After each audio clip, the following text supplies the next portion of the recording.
Одна из лучших школ республики отпраздновала свое 75-летие. Школе есть чем гордиться. Здесь трудится 70 преподавателей. СОШ номер 30 входит в тройку школ-лидеров по числу призеров различных олимпиад и конкурсов. А ее выпускники – это люди, чьи имена сегодня известны не только в Осетии, но и за ее пределами. Многие гордятся своими детьми, но вот у нас плеяда дала школа. Это целую когорту.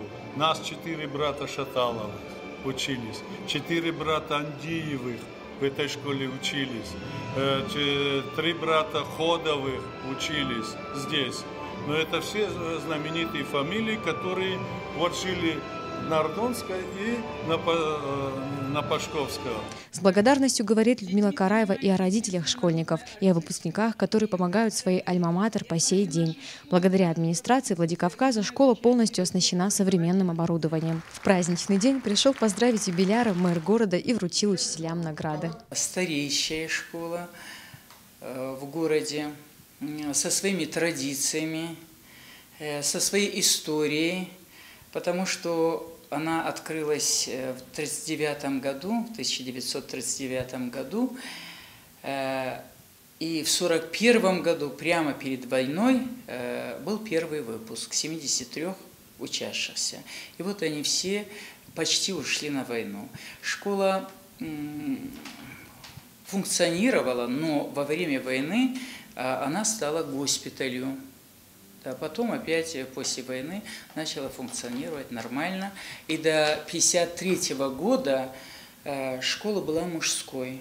Потом с 1953 года стала смешанной. В школе дети получают всестороннее образование. Здесь и хоровое пение, и детская драматическая студия «Отца Маз», и кружок художественного слова «Ирон Фандер», и танцы, и спортивные секции. Мне очень нравится то, что организовали такой праздник. Спасибо большое директрисе нашей Людмиле Андреевне за то, что она организовала это все, такой концерт. Мы очень трудились, и я хочу поблагодарить всех за это. На праздничном концерте выступил хор под руководством Хета Тидеева. Будучи школьником, Хетак уже получил звание заслуженного артиста Южной Осетии. Я жил и сладок был, соленый вкус аплодисментов, влюблен и любил.